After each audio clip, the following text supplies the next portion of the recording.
প্রিয় শিক্ষার্থী, আসসালামু আলাইকুম। আমি মোহাম্মদ রবিউল ইসলাম, সহকারী শিক্ষক জীববিজ্ঞান।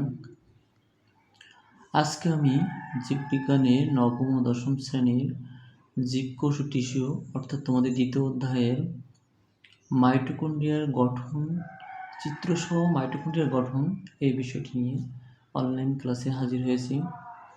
তো শিক্ষার্থী, তোমরা দেখতে পাচ্ছ আমি একটি মাইটোকন্ড্রিয়া এখানে অঙ্কন করছি। তো প্রথমে উদ্দীপকে যখন মাইটোকন্ড্রিয়ার বিষয়টি সুস্পষ্ট তোমরা বুঝতে পারবে যে চিত্রসহ মাইটোকন্ড্রিয়ার গঠন অথবা মাইটোকন্ড্রিয়ার গঠন ব্যাখ্যা করো। গঠন বললে তোমাদের চিত্র আনতে হবে। তো প্রথমে উদ্দীপক ধরতে হবে, এরপর চিত্র অঙ্কন করে বর্ণনা করলে আমার মতে অনেক ভালো হবে। অনেকেই করে বর্ণনা লিখে নিচে চিত্র দেয়, এর থেকে বেটার হলো গঠন, যেহেতু এই চিত্রের আলোকে এই গঠন থেকেই তুমি বর্ণনা করবা। তো সেক্ষেত্রে তোমার এই উদ্দীপক ধরার পরপরই চিত্রটি রেখে তুমি যদি বর্ণনা করো, আমার মনে হয় বেটার হবে। তো চিত্রটা কেমন দেখা যাচ্ছে প্রিয় শিক্ষার্থী? চিত্রটি কেমন দেখা যাচ্ছে প্রিয় শিক্ষার্থী? গোলাকার অথবা দণ্ডাকার। এখানে প্রিয় শিক্ষার্থী একটু খেয়াল করো, ঝিল্লি, যেটাকে নিউক্লিয়ার মেমব্রেন বলে বা পর্দা। ঝিল্লি মানেই পর্দা বা নিউক্লিয়ার মেমব্রেন। নিউক্লিয়াসের ক্ষেত্রে নিউক্লিয়ার মেমব্রেন, বা এখানে খালি মেমব্রেন বলতে পারো।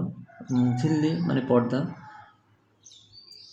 দেখো এখানে একটা পর্দা দেখা যাচ্ছে, যদিও মাইটোকন্ড্রিয়া 2 স্তর বিশিষ্ট।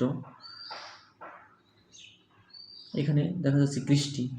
দেখো এখানে ভিতরে সংকুচিত হওয়া অর্থাৎ ভাঁজ হওয়া অংশ, এটা কৃষ্টি, একটা কৃষ্টি, এগুলো সব কৃষ্টি। অর্থাৎ ভিতরের অংশে ভাঁজ হওয়া অংশগুলোকে বলে, মাইটোকন্ড্রিয়ার ভিতরে ভাঁজ হওয়া অংশগুলোকে বলে কৃষ্টি। অক্সিজোম, এখানে খেয়াল করো যে কৃষ্টির ভিতরে অসংখ্য গোলাকার বস্তু দেখছো, এগুলো অসংখ্য গোলাকার বস্তু থাকে, এগুলোকে বলে অক্সিজোম। অক্সিজমে উৎসেচকগুলো সাজানো থাকে। এখন প্রশ্ন করতে পারো যে উৎসেচক হলো এনজাইমের মতো, অর্থাৎ যারা রাসায়নিক ক্রিয়া বিক্রিয়ার গতিকে বাড়িয়ে দেয়।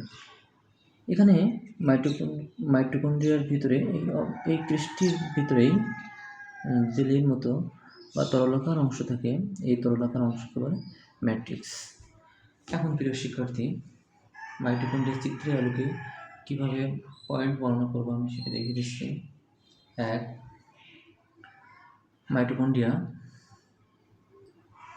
দণ্ডাকার ও গোলাকার। 2. মাইটোকন্ড্রিয়া 2 স্তর বিশিষ্ট ঝিল্লি দিয়ে আবৃত। 2 স্তর বিশিষ্ট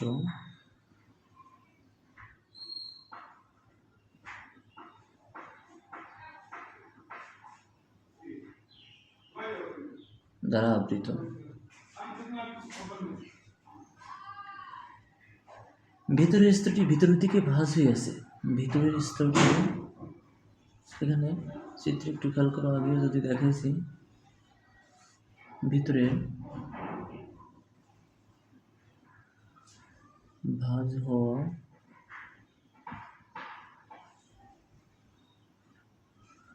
অংশটিকে বলে কৃষ্টি।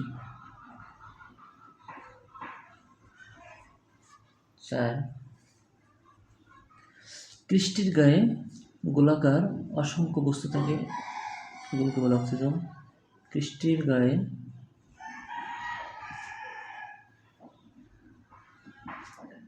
গোলাকার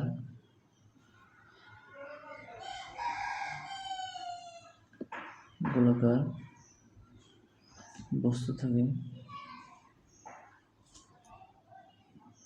এদের অক্সিজোম বলে।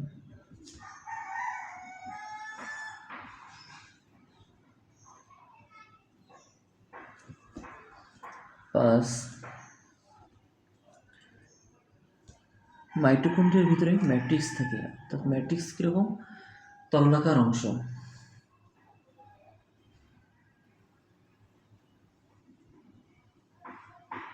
ম্যাট্রিক্স থাকে।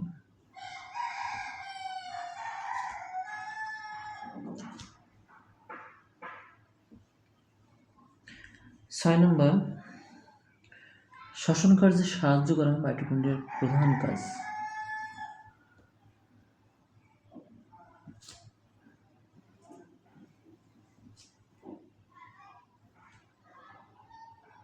শ্বসন কার্যে সাহায্য করা মাইটোকন্ড্রিয়ার প্রধান কাজ।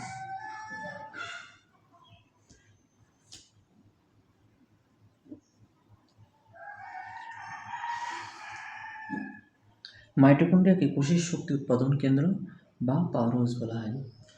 এভাবেই তুমি যদি তোমার গঠনটা পরীক্ষার খাতায় সুন্দর করে লিখতে পারো চিত্র এঁকে, আশা করি 3-এ 3 পাবে। প্রিয় শিক্ষার্থী, আজকে এই পর্যন্তই। অন্য কোনো বিষয় নিয়ে পরবর্তী ক্লাসে আবার দেখা হবে, বা ক্লাসের বিষয়গুলো আমি তুলে ধরবো সহজভাবে যেন তোমরা বুঝতে পারো।